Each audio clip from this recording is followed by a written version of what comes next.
Hello everyone, it's Simran. Welcome to the very first art workshop by Artscape.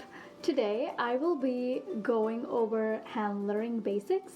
So to start off with, hand lettering is not the traditional calligraphy.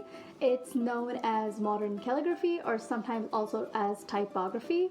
So this video is going to be very useful for all those of you who have never tried hand lettering before, and also for those beginners who want to learn some tips and tricks on hand lettering. So let's get started.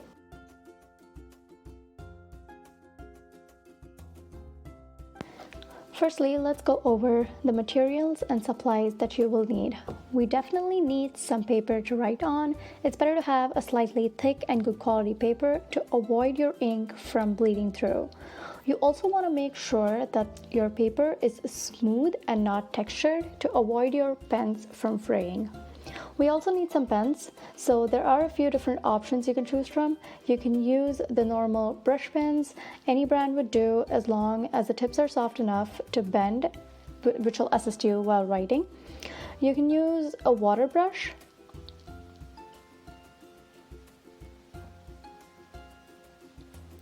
So these are the brushes that you can fill water in while writing. You can also use a normal regular brush. And lastly, if you don't want to purchase any of these, you can just use normal fine liners.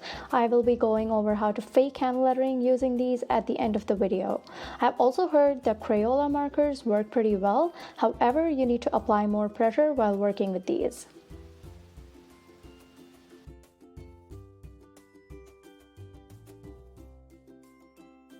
Before you start, if you're an absolute beginner, I would suggest you first practice some strokes.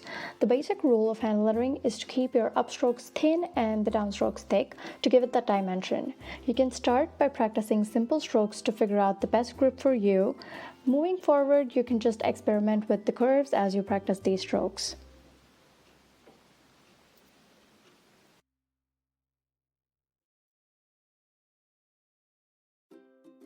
Moving on to the basics of hand lettering, I would like you all to draw these horizontal lines across your sheets just to give you a guide to follow. This is similar to the rule paper that we used in kindergarten to learn to write alphabets. The midsection is called the X height, the top section is for ascenders or ascending letters, and the bottom section is for descenders or descending letters.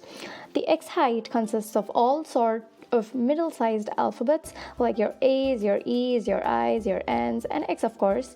The top section will be used while writing alphabets that have a height, such as your H's, your L's, your T's, and so on. The bottom section is used for all those alphabets that drop down, such as your Y's, your G's, your P's, and all other alphabets that descend. As you can see, these lines give you a guide to follow along while writing these alphabets, and over time with practice, you wouldn't have to draw these lines every single time.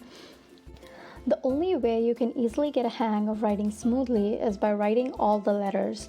This is the best way to practice, and it also gives you the time to experiment with the styles and variations of each alphabet.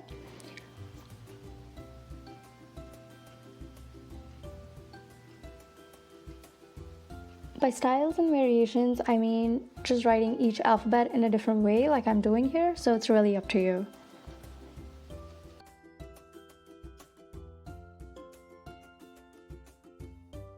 Your final step is to put all of this together.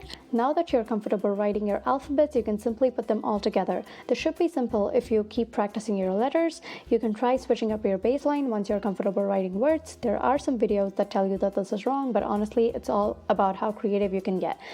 As long as you're able to maintain a consistent size for all the letters, you can try variations while lettering.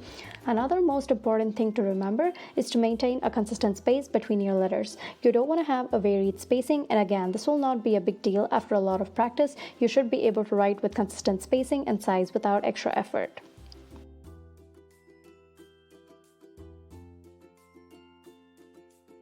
I have created a sheet to show you how the different tools would look like. As you can see, they have a similar look. The only difference is with the brushes and the water brushes, where the color fades off as you write, and you might have to dip your brush multiple times in paint. However, if you're going for a faded look, then that should be good enough.